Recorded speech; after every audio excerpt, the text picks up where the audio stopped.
magandang umaga sa inyong lahat at narito na halagay na ating panahon ngayong araw ng Miyerkules, April 10, 2024. Sa ating latest satellite images, makikita natin ang patuloy na epekto ng easterlies o yung hangin nagmumula sa karagatang Pasipiko at ito magdadala ng generally fair weather, mainit na panahon pa rin sa malaking bahagi ng ating bansa at posible pa rin yung mga isolated o punong-punong pagulan, pagkidat, pagkulog. Samantala, dito sa may bahagi ng Batanes, posibleng medyo maulap ng kalangitan na may kalat-kalat na pagbulan, pagkilat, pagkulog. Dulot naman ang frontal system, yung bangga na mainit at malamig na hangin na malapit sa may bahagi naman ng Japan. Samantala, base sa ating mga pinakahuling datos, wala pa rin tayong minomonitor na anong mga low pressure area, mariting chance na magkaroon tayo ng bagyo hanggang sa pagtatapos ng linggong ito.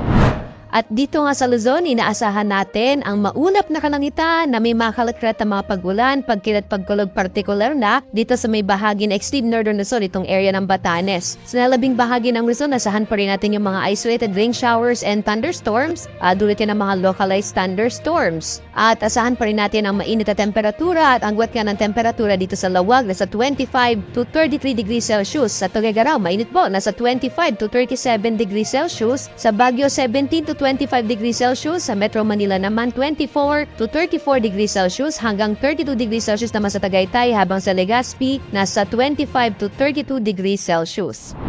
Dito naman tayo sa Palawan, Visayas at Mindanao. Makikita natin sa Palawan at sa Visayas, inasahan din natin yung mga isolated rain showers and thunderstorms. Agwat ang temperatura sa Cagayan Islands, 25 to 34 degrees Celsius. Sa Puerto Princesa naman, nasa 25 to 34 degrees Celsius. Sa Iloilo hanggang 33 degrees Celsius. Hanggang 33 degrees Celsius din dito sa may bahagi ng Cebu, habang sa Tacloban, 25 to 32 degrees Celsius. Sa bahagi naman ng Mindanao, mga pulupulong pagkulan, pagkilat, pagkulog din ang mararanasan ng mga kababayan natin sa bahagi ito na ating bansa, habang agwat ang temperatura sa Zamboanga nasa 25 to 34 degrees Celsius. Sa Davao naman, 25 to 35 degrees Celsius, habang sa Cagayan de Oro, nasa 24 to 32 degrees Celsius. Sa ngayon nga, wala pa rin tayong nakataas na gale warning, alig kasamang pumalaw at tumasakyan pandagat malinit ang mga bangka sa mga baybayin ng ating bansa. Dito sa may extreme northern Luzon, katamtaman hanggang sa maalo na maaaring aasahan na lagay ng ating mga karagatan. Sa ibang bahagi ng ating bansa, banayad hanggang sa katamtaman ang maaaring pag-alon ng ating karagatan.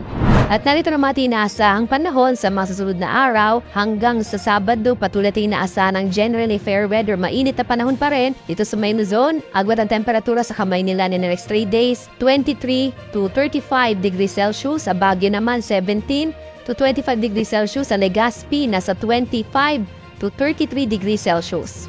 At dito naman sa Kabisayan, sa Metro Cebu, Iloilo, Tacloban City, patuloy natin inaasahan din yung mga isolated rain showers and thunderstorms at mainit at tanghali pa rin ang mararanasan sa mga susunod na 3 araw. Agwat ang temperatura sa Metro Cebu nasa 25 to 33 degrees Celsius. Sa Iloilo naman nasa 27 to 33 degrees Celsius at sa Tacloban City nasa 25 to 32 degrees Celsius. Sa mga kababayan naman sa Mindanao, dito sa Metro Davao, Cagayan de Oro City at Zamboanga City, patuloy na makararanas sa mga pulupulong paggulan, pagkidat, pagkulog sa susunod na 3 araw. Agwat ang temperatura sa Metro Davao ay 24 to 35 degrees Celsius. Sa Cagayan de Oro naman, 24 to 32 degrees Celsius, habang Zamboanga City nasa 25 to 35 degrees Celsius.